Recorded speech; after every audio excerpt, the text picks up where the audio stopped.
Red purple colouration in leaves. पत्ती में red purple colouration किसके कमी के कारण होता है फास्फोरस के कमी के कारण। पर्पल पिगमेंटेशन इन ब्रेसिका। ब्रेसिका में पर्पल पिगमेंटेशन किसके कमी के कारण होता है? ये भी फास्फोरस के कमी के कारण होता है। मार्जिनल लीफ नेक्रोसिस किसके कमी के कारण होता है?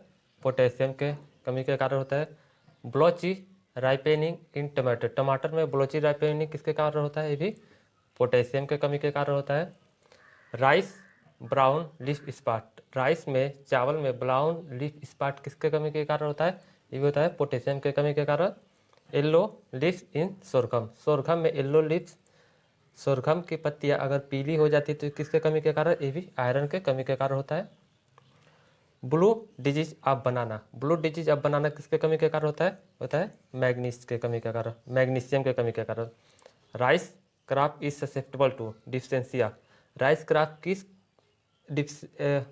राइस क्रॉप किस न्यूट्रिएंट के डिफिशियंसी के प्रति ज़्यादा ससेप्टेबल है? वह है आयरन। Dieback citrus. साइट्रस में डाईबैक किसके कमी के कारण होता है? वो होता है कॉपर के कमी के कारण। Gummosis of citrus. Gummosis, citrus में गमोसिस किसके कमी के कारण होता है? ये भी कॉपर के कमी के कारण। Rough bark and cracking in apple. Apple में बार्क रफ हो जाता है और क्रैक हो जाता है या फट जाता है, ये किसके कमी के कारण? ये भी कॉपर के कमी के कारण। और रिक्लेमेशन डिजीज ऑफ सीरियल, ये किसके कमी के कारण होता है? ये भी कॉपर के कमी के कारण होता है। Choke and throat. Choke and throat in banana किसके कमी के कारण होता है? लो टेम्परेचर के कारण। Disintegration of aryl in mature pomegranate. जो मैच्योर पोमग्रेनेट है उसमें एरिल का डिसइंटीग्रेशन किसके कारण होता है? इंटरनल ब्रेकडाउन के कारण होता है।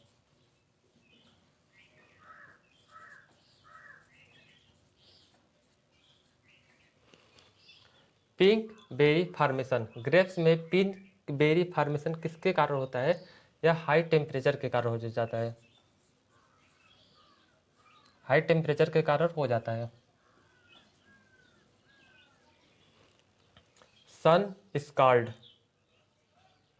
फिजियोलॉजिकल डिसऑर्डर है। सन स्काल्ड फिजियोलॉजिकल डिसऑर्डर किस क्रॉप का? पीच का। पफिनेस इन टोमेटो। पफिनेस, टमाटर में पफिनेस किसके कमी के कारण होता है?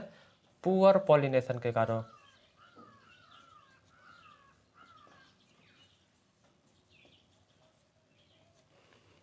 रिसिनेस फिजियोलॉजिकल डिसऑर्डर है। रिसिनेस फिजियोलॉजिकल डिसऑर्डर किस क्रॉप का?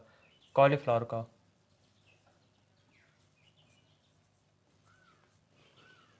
अरोमा इन सेफ्रॉन। सेफ्रॉन में अरोमा किसके कारण आता है? सेफ्रोनॉल के कारण।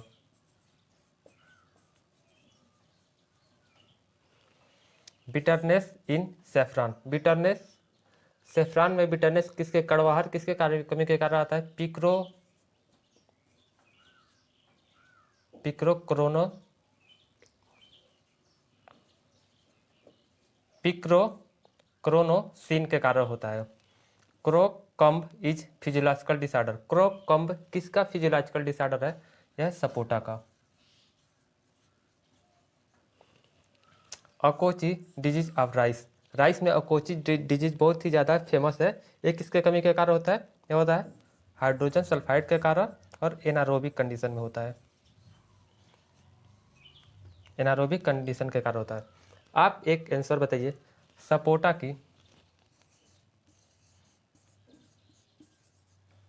की फेमस वैरायटी।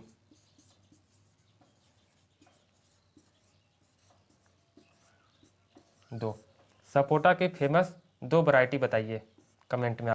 बीटर पीट इन एप्पल। बीटर पीट इन एप्पल किसके कमी के कारण होता है? डिफिशियंसी के कारण होता है, कैल्शियम के डिफिशियंसी के कारण। Blossom end rot of tomato. Blossom end rot of tomato किसके डिफिशियंसी के कारण? कैल्शियम के डिफिशियंसी के कारण होता है।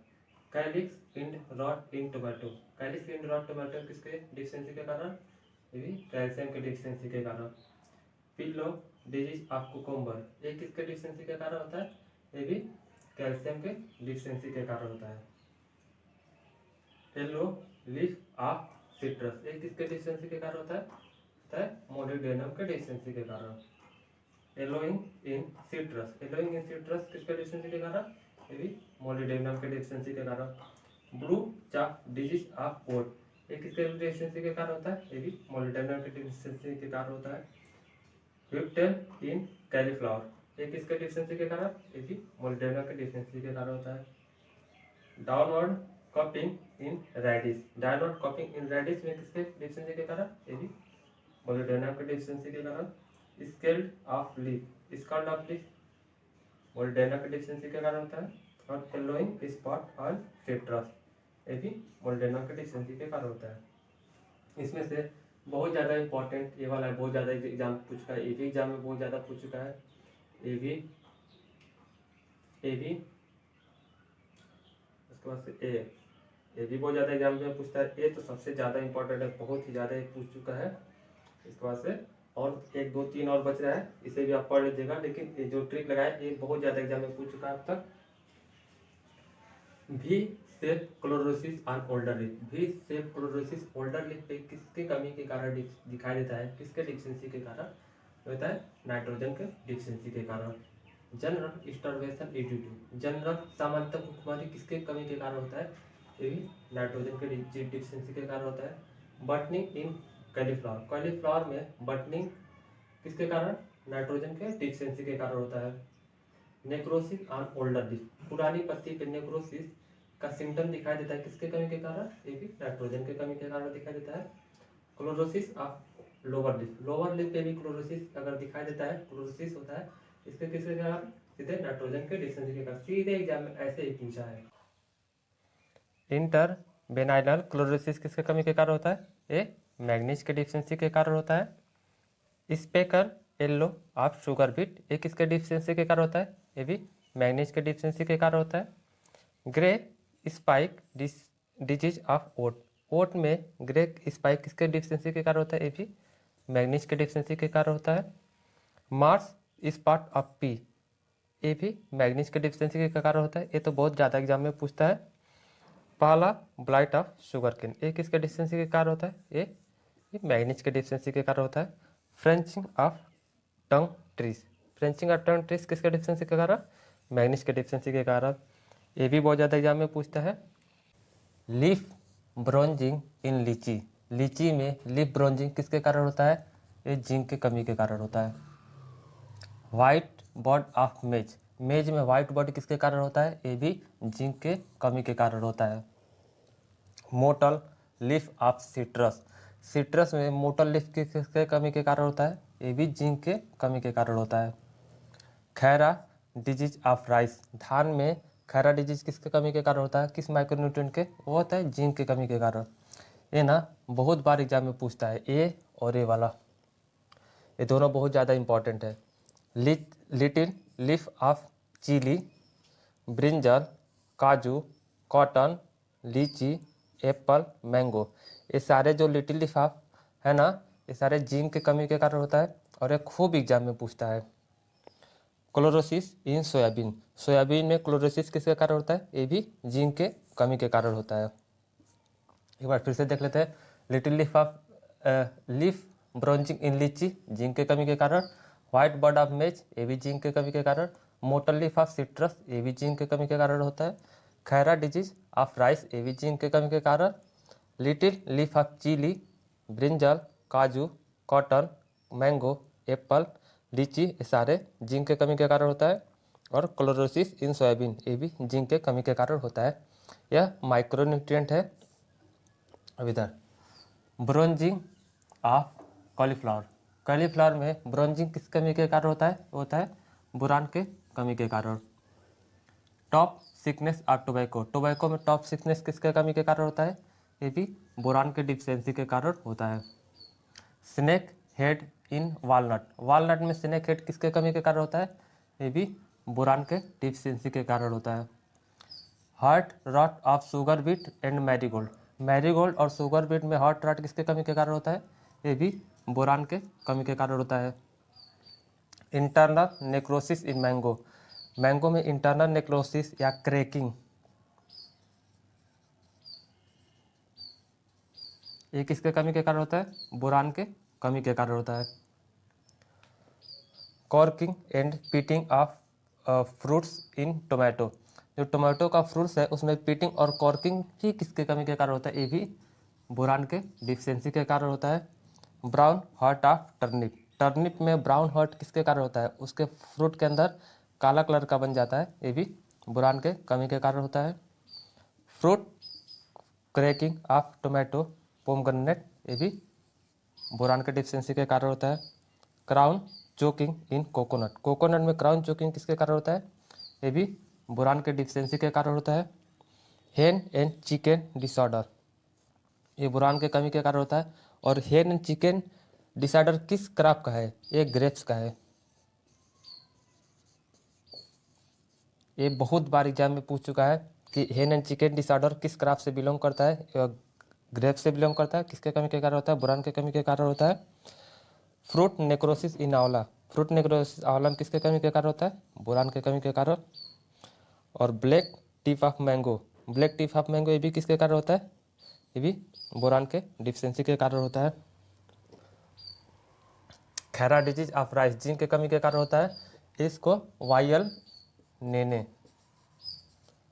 नेने साइंटिस्ट ने इसको खोजा था। ये बहुत ही ज़्यादा इंपॉर्टेंट है, कई बार। फ्रेंड्स, मैं शुभम कुमार और आज हम आप लोगों को एग्रोनॉमी वाला पर सनफ्लावर के बारे में बताने जा रहे हैं। सनफ्लावर, सनफ्लावर को हम सूर्यमुखी के नाम से जानते हैं। सनफ्लावर का साइंटिफिक नेम या बोटेनिकल नेम क्या है? इसका बोटेनिकल नेम हेलियंथस एनुअस। इसकी फैमिली कौन सी है सनफ्लावर की? वो है कंपोजिटी और एस्ट्रेसी। ये दोनों में से कोई भी एग्जाम में पूछ सकता है। क्रोमोजोम नंबर, इसका क्रोमोजोम नंबर है 21 = 34। और इसका टेस्ट वेट, टेस्ट वेट मतलब कि 1000 दानों का भार जो होता है उसे टेस्ट वेट कहते हैं। वो 43 से 45 ग्राम होता है। 1000 दानों का भार 43 से लेकर 45 ग्राम होता है। ओरिजिन प्लेस, जन्म स्थान कहाँ है? साउदर्न यूएसए या अमेरिका, अमेरिका आता लिख के एग्जाम में, या मैक्सिको लिखेगा। ज़्यादातर अमेरिका और यूएसए ही लिख कर आता है। पॉलिनेशन, सूर्यमुखी में पॉलिनेशन किस प्रकार का होता है? वो होता है क्रॉस पॉलिनेशन। इनफ्लोरेसेंस, जो सूर्यमुखी का इनफ्लोरेसेंस है उसे हम कैपिटुलम के नाम से जानते हैं। और उसमें जर्मिनेशन जो होता है वह इपीजियल जर्मिनेशन होता है।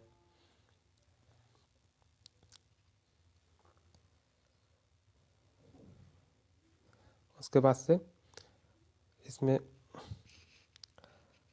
फ्लावर, जो सूर्यमुखी का फ्लावर होता है वह होता है प्रोटेंड्रस, मतलब कि mail mature before female.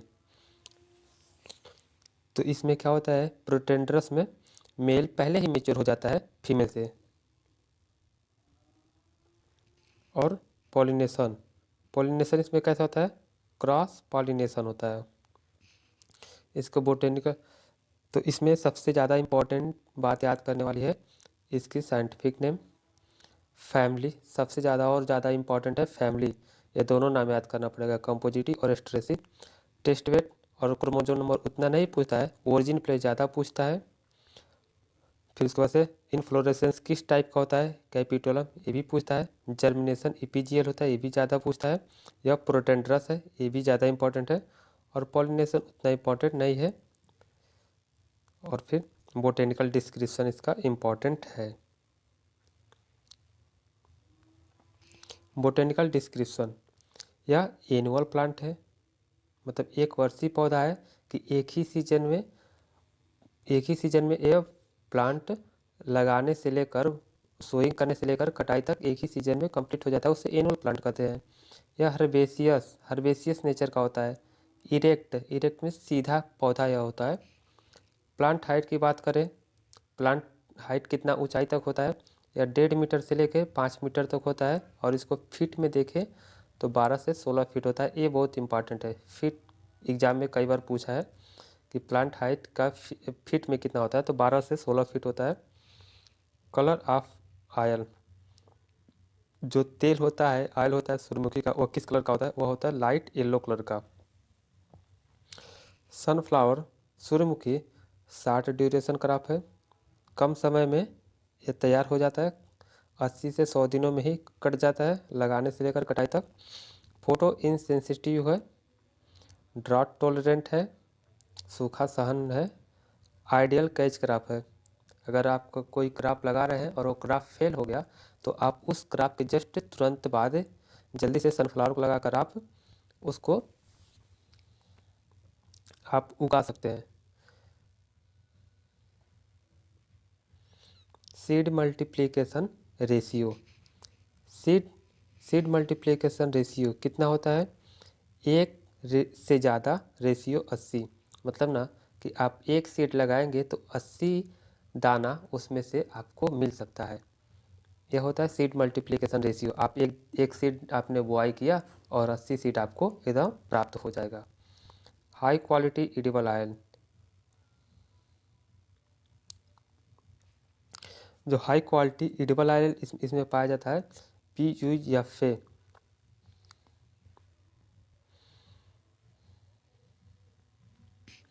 Importance, इसकी इम्पोर्टेंस क्या है? इसकी इम्पोर्टेंस क्या है? इम्पोर्टेंस के बारे में थोड़े से जान लेते हैं। एक minute.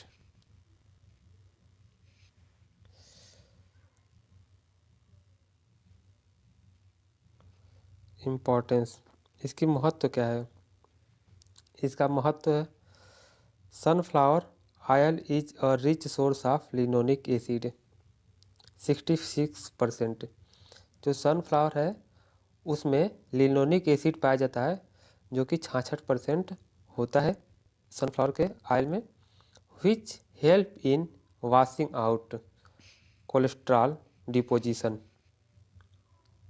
In the coronary arteries, main blood vessels that supply oxygenated blood to the heart muscle। इसका बहुत ज़्यादा इम्पॉर्टेंट है सनफ्लावर के ऑयल का। यह वॉशिंग आउट करता है, यह धुलाई का काम करता है। किसको? कोलेस्ट्रॉल डिपोजिशन, जहाँ पे कोलेस्ट्रॉल जमा रहता है शरीर में, बॉडी में, कॉर्नरी आर्टरी में, उसको वहाँ से हटाने का काम करता है। और blood vessels that supply oxygenated blood, और हमारे शरीर में ऑक्सीनेटेड मतलब ऑक्सीजन के साथ ब्लड को सप्लाई करने में बहुत ही ज़्यादा हेल्प करता है। और यह हार्ट मसल और हार्ट पेशेंट के लिए यह बहुत ही ज़्यादा इम्पॉर्टेंट ऑयल होता है। तो कई बार एग्जाम में पूछा है कि किस पेशेंट के लिए सनफ्लावर ऑयल इम्पॉर्टेंट है, तो सनफ्लावर ऑयल हार्ट के कोई भी बीमारी रहेगा, पेशेंट रहेगा, उसे इम्पॉर्टेंट है। हार्ट दस is good for heart patient, ये लिखा है ना कि हार्ट पेशेंट के लिए यह बहुत ही अच्छा गुड है। सनफ्लावर सीड कंटेन 40 से 45% good quality oil and oil cake contain 40 से 44% हाई क्वालिटी। तो जो इसमें ना ये बात इम्पॉर्टेंट है कि इसमें तेल की मात्रा पूछता है, ऑयल परसेंटेज पूछता है 40 से लेकर 45% तक या 48% तक, जो भी ऑप्शन में रहेगा इसी के रेंज से कोई ऑप्शन रहेगा। तो इसमें इतना ऑयल पाया जाता है 40 से 48% तक। और ऑयल केक यानी जो खली पाया जाता है उस खली में 40 से 44% तक प्रोटीन भी पाया जाता है। तो यह खली भी इसका इम्पॉर्टेंट है, इसका ऑयल भी। खली हम पशुओं को खिला सकते हैं, खेतों में डाल सकते हैं, और ऑयल को हम अपने खुद कंज्यूम करने के लिए लेते हैं। हाई क्वालिटी का प्रोटीन पाया जाता है ऑयल केक में, and is ideally suited for poultry and live stock. और यह जो केक होता है, ऑयल केक होता है, खली होता है, इसको हम लाइव स्टॉक यानी पशुओं को खिलाने के लिए, पोल्ट्री में खिलाने के लिए, मुर्गियों को खिलाने के लिए हम इसे ज़्यादा अच्छा मानते हैं क्योंकि इसमें प्रोटीन की मात्रा ज़्यादा है। Sunflower oil use in making soaps and cosmetics. तो जो भी कॉस्मेटिक्स सौंदर्य प्रसाधन लेडीज़ का बनाने का सामान आता है उसमें भी इसका यूज किया जाता है। इसका साबुन बनाने का भी यूज किया जाता है सनफ्लावर का। उसके बाद से सनफ्लावर SN ऑयल क्रॉप, इसे ऑयल क्रॉप के रूप में जानते हैं, इंट्रोड्यूस इन इंडिया इन 1969। तो भारत में सनफ्लावर का आगमन कब हुआ? 1969 में। और आगमन हुआ तो हम इसे ऑयल क्रॉप के नाम से ही जानते हैं, मतलब कि इसका यूज हम ऑयल क्रॉप के रूप में करेंगे, इसीलिए इंडिया में फेमस भी है यह। High level of linoleic acid and absence of linolenic acid. High level of linoleic acid, इसमें सनफ्लावर में लिनोलिक एसिड की मात्रा अधिक पाया जाता है और absent ऑफ लाइनोलेनिक एसिड। अब देखिए, लिनोलेइक एसिड अलग है और लाइनोलेनिक एसिड अलग है। तो लिनोलेइक एसिड की मात्रा अधिक पाया जाता है और लाइनोलेनिक एसिड की मात्रा कम पाया जाता है। PUFA, poly saturated fatty acid, इसका प्यूफा का फुल फॉर्म है पॉली अनसेचुरेटेड फैटी एसिड। इसमें linoleic content is more, linoleic content की मात्रा अधिक रहता है।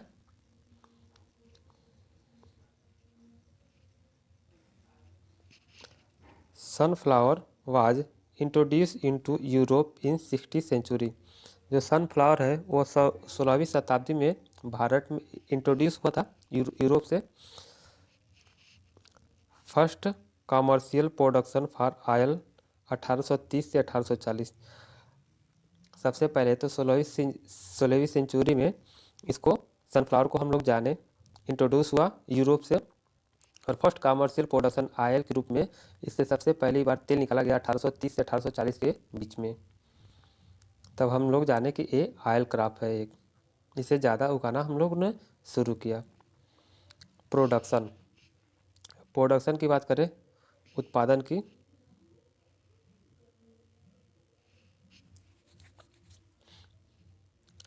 कर्नाटका, आंध्र प्रदेश और महाराष्ट्र। तो इसका प्रोडक्शन सबसे ज़्यादा कर्नाटका में होता है, फिर आंध्र प्रदेश में होता है, फिर उसके बाद से महाराष्ट्र में होता है। प्रोडक्टिविटी की बात करें, इसका प्रोडक्टिविटी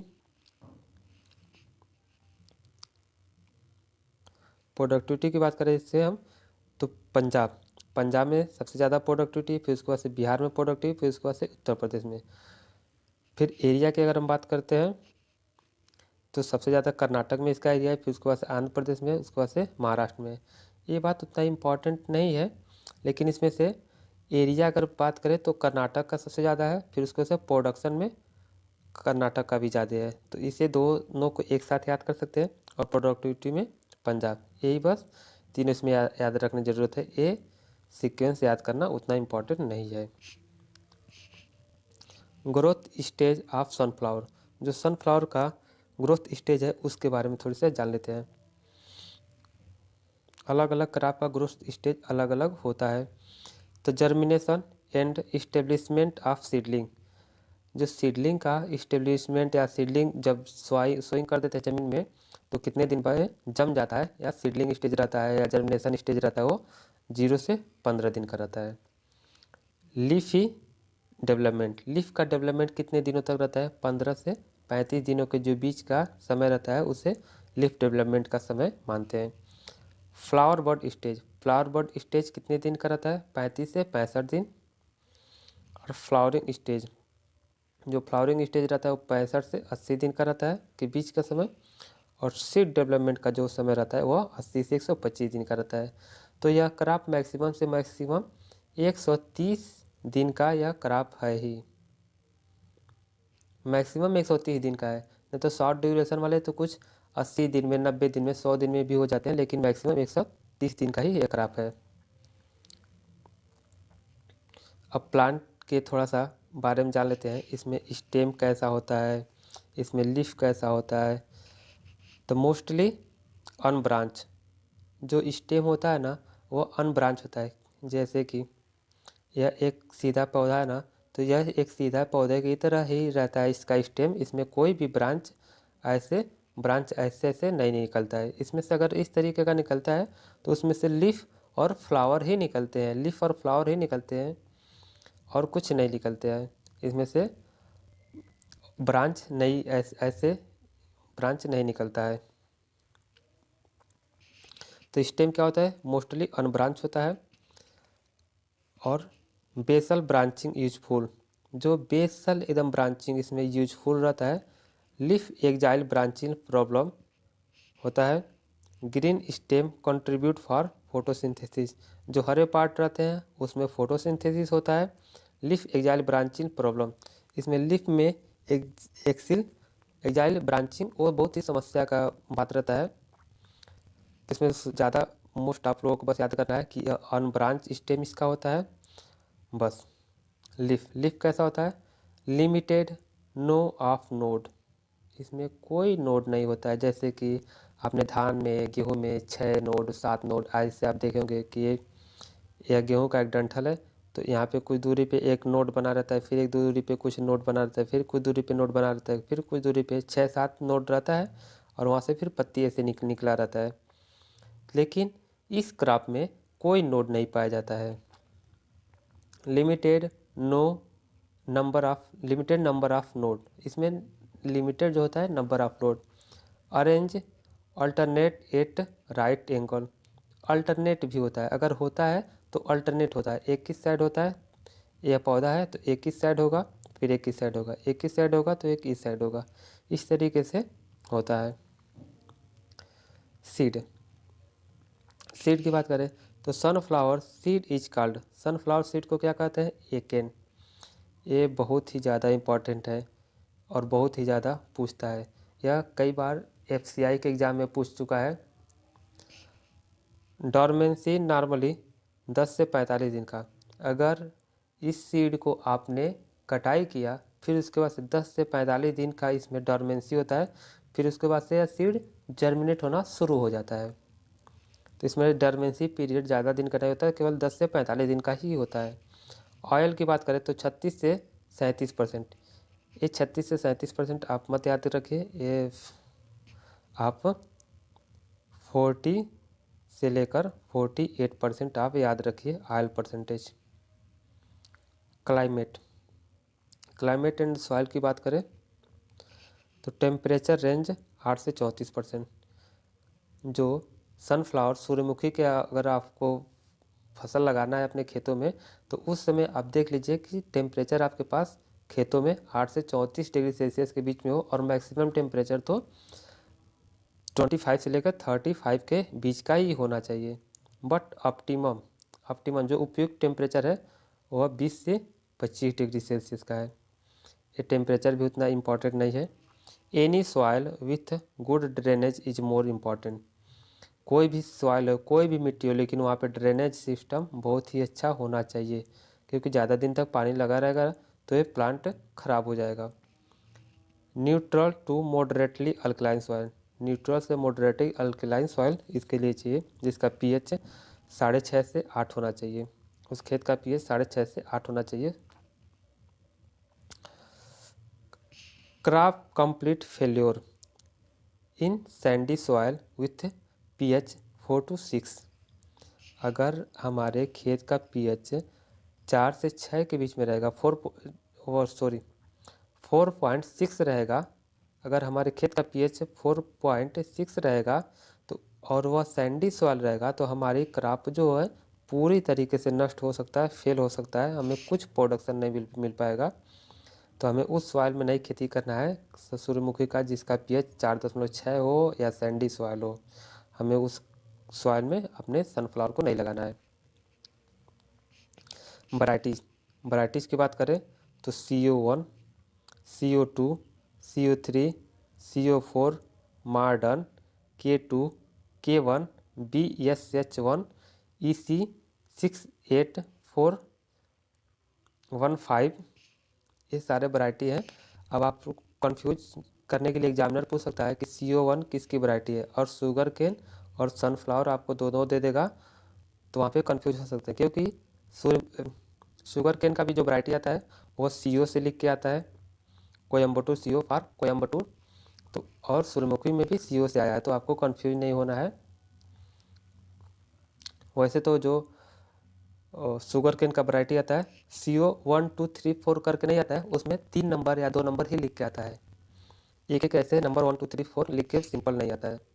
और हाइब्रिड वैरायटी की बात करें तो MSF41 और BSH1, ये दोनों वैरायटी हाइब्रिड के हैं।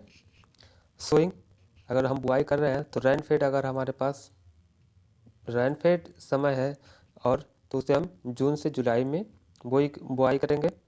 और खरीफ इन नॉर्थ, ये इतना इम्पोर्टेंट नहीं है, बस आपको ये याद रखना है कि रेनफेड रहता है एरिया, अगर हमारे पास बारिश होने का संभावना रहता है तो हम दिसंबर से जनवरी में बो सकते हैं। नहीं, पानी चला सकते हैं अगर हम खेतों में, तो दिसंबर से जनवरी में बुआई कर सकते हैं।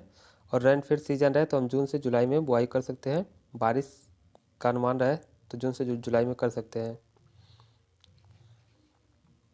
अगर हार्वेस्टिंग की बात करें तो अक्टूबर से नवंबर में हार्वेस्टिंग करते हैं, तो आपको काउंट कर लेना है 4 महीने, 120 दिन का आपको मान के चलना है। या क्रॉप है तो 4 महीने लगेगा, तो 4 महीने काउंट करके आपको बता देना है हार्वेस्टिंग। और इसमें भी हार्वेस्टिंग 4 महीने काउंट करके बता देना है, अप्रैल से मई में।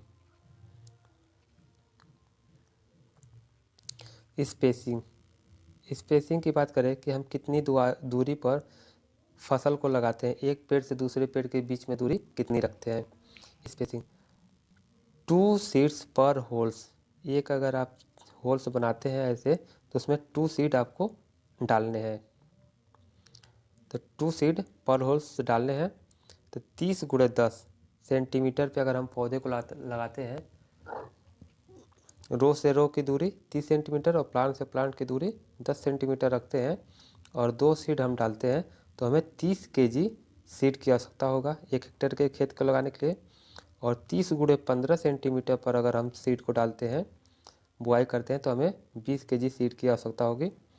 और जो टाल वैरायटी लंबी वाली वैरायटी होगा, उसके 60 × 30 सेंटीमीटर की दूरी पर लगाते हैं। 60 रो टू रो की डिस्टेंस है और 30 से 30 प्लांट टू प्लांट के बीच का डिस्टेंस है। और ड्वार्फ अगर वैरायटी रहेगा तो 45 × 30 सेंटीमीटर की दूरी पर हम लगाते हैं। सीड ट्रीटमेंट किसके साथ करते हैं? ट्राइकोडर्मा 4 ग्राम पर kg, 1 kg सीड लेते हैं तो 4 ग्राम रख लेते हैं। अगर 20 kg हमारा सीड है तो इससे हम 4 से मल्टीप्लाई करेंगे तो 80 ग्राम हमें ट्राइकोडर्मा की आवश्यकता होगी, हमें 1 हेक्टेयर खेत के बीज को उपचारित करने के लिए, ट्रीटमेंट करने के लिए। अगर ट्राइकोडर्मा का यूज नहीं कर रहे हैं तो हम एजोस्पाइरिलम का भी यूज कर सकते हैं। एजोस्पाइरिलम 600 ग्राम टू 1 हेक्टेयर, 600 ग्राम अगर एजोस्पाइरिलम ले लेंगे तो 1 हेक्टेयर खेत का जो भी बीज रहेगा उसको हम ट्रीटमेंट कर सकते हैं, उपचारित कर सकते हैं। अब प्लांट पॉपुलेशन, 1 हेक्टेयर खेत में कितने पौधे होते हैं, तो प्लांट पॉपुलेशन उसे कहते हैं। तो 1 हेक्टेयर खेत के लिए हमें 55,000 से लेकर 98,000 पौधे होते हैं 1 हेक्टेयर खेत में। ये थोड़ा इम्पॉर्टेंट है याद करने वाला। सीड रेट 8 से 10 kg, नॉर्मली सीड रेट पूछेगा तो आपको 8 से 10 kg बताने हैं, नहीं तो वैसे स्पेशल अगर पूछेगा, स्पेशल इस तरीके से डिस्टेंस देकर तो आपको 30 kg 20 kg इस तरीके से बताना है। नहीं तो नॉर्मली जो सीड रेट होता है सनफ्लावर का वो 8 से 10 kg ही होता है। न्यूट्रिएंट मैनेजमेंट भी उतना ज़्यादा इम्पोर्टेंट नहीं है।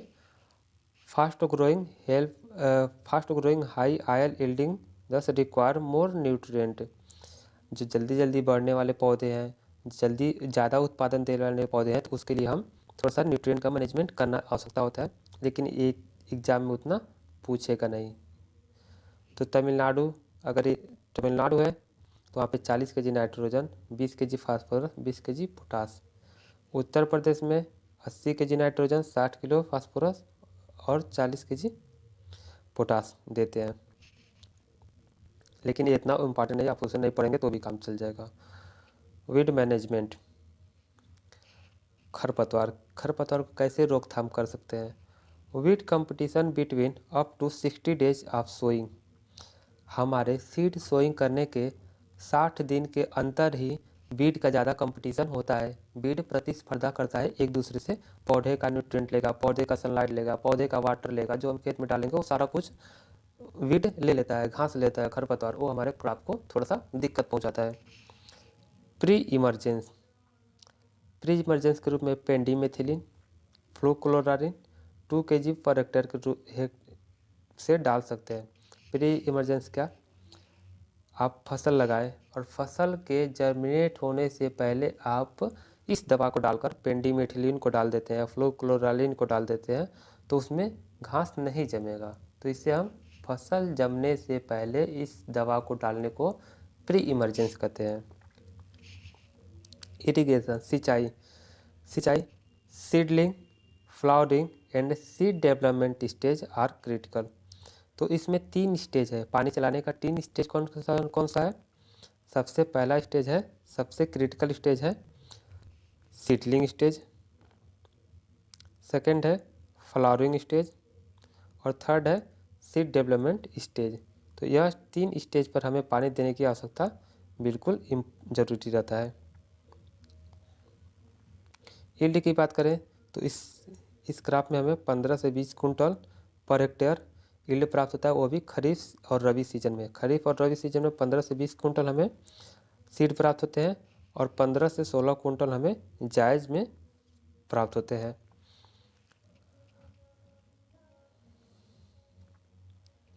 अब जो भी किसी न किसी एग्ज़ाम में क्वेश्चन जो पूछा है उसे हम रखते हैं अलग से मोस्ट इम्पॉर्टेंट क्वेश्चन करके।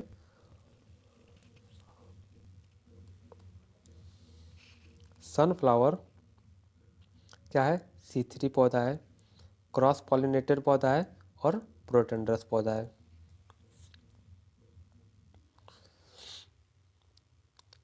पंजेंसी, सनफ्लावर में पंजेंसी किसके कारण आता है। सनफ्लावर पंजेंसी ऑक्सीडेशन के कारण। प्रोटीन परसेंटेज कितना परसेंट पाया जाता है, 40% प्रोटीन पाया जाता है, 40 से 44%। विच crop use S A irrigation indicator, इस क्रॉप को हम इरीगेशन इंडिकेटर के रूप में भी लगाते हैं। किस क्रॉप को हम इरीगेशन इंडिकेटर के रूप में लगाते हैं, सनफ्लावर को। एग्जाम में ऐसे ही सीधे पूछा है, which crop use as irrigation indicator, तो sunflower. Hand pollination common in, sunflower में हैंड पॉलिनेशन कॉमन सी बात है, कर सकते हैं। The seed remain empty due to which nutrient deficiency of potassium, किस न्यूट्रिएंट के कमी के कारण हमारे सीड में कुछ भी नहीं पड़ा, कुछ भी नहीं रहता है, कोई ऑयल नहीं रहता है, कोई फैटी एसिड नहीं रहता है, कुछ भी नहीं रहता है, वो सीड ऐसे खाली रह जाता है। किसके कमी के कारण, पोटेशियम न्यूट्रिएंट के कमी के कारण। विच हर्बिसाइड सुइटेबल, इस सनफ्लावर क्रॉप में सूर्यमुखी फसल में कौन सी हर्बिसाइड अच्छा है, वह है lasso alachlor. Variety Surya, Jupiter, polyester, Manmath Russian, sunrise selection. ये कुछ इंपॉर्टेंट वैरायटी है जो कि एग्जाम में कभी कभी पूछ चुका है। फर्स्ट हाइब्रिड वैरायटी, सनफ्लावर की फर्स्ट हाइब्रिड वैरायटी कौन सा है, BSH1, जो कि 1969 में इसको रिलीज किया गया था। तो BSH1 जो वैरायटी है वो फर्स्ट हाइब्रिड वैरायटी है। मेजर डिजीज कौन सा है, चारकोल राट, अल्टरनेरिया ब्लाइट। ये इसका सनफ्लावर का 2 इंपॉर्टेंट डिजीज मेजर डिजीज है, चारकोल राट और Alternaria blight. Harmful insect pest, सूर्यमुखी का हार्मफुल इंसेक्ट पेस्ट कौन सा है, पैरट और टॉप बोरर। अब पैरट आता है तो इसके फ्लावर को खाना शुरू कर देता है, तो इससे बहुत ज़्यादा हानि, सबसे ज़्यादा तो हानि यही पैरट ही पहुंचाता है इस क्रॉप को। Highest producer country, highest producer country कौन सा है इसको, यूक्रेन, उसके बाद से रसिया। सबसे ज़्यादा यूक्रेन में सनफ्लावर का प्रोडक्शन होता है, उसके बाद से रसिया में होता है। बोरान इंडिकेटर क्रॉप, बोरान का इंडिकेटर क्रॉप कौन सा है, सनफ्लावर। सूर्यमुखी का बुआई कूड़ों में करते हैं, कॉर्न प्लांटर द्वारा, कॉर्न प्लांटर द्वारा सूर्यमुखी का बुआई करते हैं कूड़ में। मॉडर्न एंड पेरियोडिक वैरायटी है, मॉडर्न और पेरियोडिक ये वैरायटी का नाम है, कौन किसका वैरायटी है, सूर्यमुखी का वैरायटी है। Most consumed edible oil in the world, पूरे विश्व में कौन सा ऑयल सबसे ज़्यादा यूज किया जाता है, तो सबसे ज़्यादा पाल्म ऑयल का यूज किया जाता है 75% के आसपास, और सोयाबीन उसके बाद से यूज किया जाता है 74% के आसपास। रेपसीड का प्रयोग किया जाता है। फिर उसके बाद से sunflower oil, sunflower oil 4th rank पे आता है, सनफ्लावर ऑयल 4थे रैंक पे आता है। फिर मस्टर्ड ऑयल जो होता है, ज़्यादा हम लोग इंडिया में खाते हैं मस्टर्ड ऑयल, इसको 14 रैंक पे आता है। तो सबसे ज़्यादा ऑयल खाया जाता है पाम ऑयल, और सूरजमुखी का तेल जो होता है वो चौथे रैंक पर आता है। Sunflower move sunflower move toward the sun is known as. Sunflower जैसे जैसे सन घूमता है उसी तरीके से सूरजमुखी का फ्लावर भी मूव करता है। उससे हम क्या कहते हैं, उससे हम हेलियोट्रोपिज्म कहते हैं। हेलियोट्रोपिज्म बिहेवियर दिखाता है सूरजमुखी का पौधा, जिधर सन रहेगा उधर ही मुड़ते हुए जाएगा। फिर से जब सन अस्त हो जाता है, सूर्य अस्त हो जाता है, फिर वह उसी तरीके से रोटेट होकर फिर अपने जगह पे आ जाता है। फिर जैसे सुबह होता है फिर उसी तरीके से रोटेट करने लगता है। तो जिधर सन रहेगा उधर ही सनफ्लावर का फूल भी उसी तरफ रहेगा। Source sunflower are a symbol of. Sunflower किसका सिंबल है, किसका चिन्ह है, प्रतीक है? वह हैप्पीनेस एंड ऑप्टिमिज्म का सिंबल है, मतलब खुशी का और भविष्य में खुशी खुशी का भी, आशा का, कुछ उम्मीद कर सकते हैं उसका भी एक सिंबल है। तो हैप्पीनेस और optimism. Sunflower are allelopathic. Sunflower allelopathic है। They release chemical that act as herbicide for nearby plant. तो सनफ्लावर एक एलिलोपैथी के रूप में एक केमिकल को रिलीज करता है अपने रूट के पास, जिससे यह दूसरे पौधे को अपने पास जर्मिनेट नहीं होने देता है। तो यह हर्बिसाइड का भी एक काम करता है एक तरह से। या जो केमिकल रिलीज करता है उसी की वजह से कोई और पौधा नहीं जर्मिनेट करता इसके रूट के पास। Sunflower is the national flower of. Sunflower कहाँ का नेशनल फ्लावर है?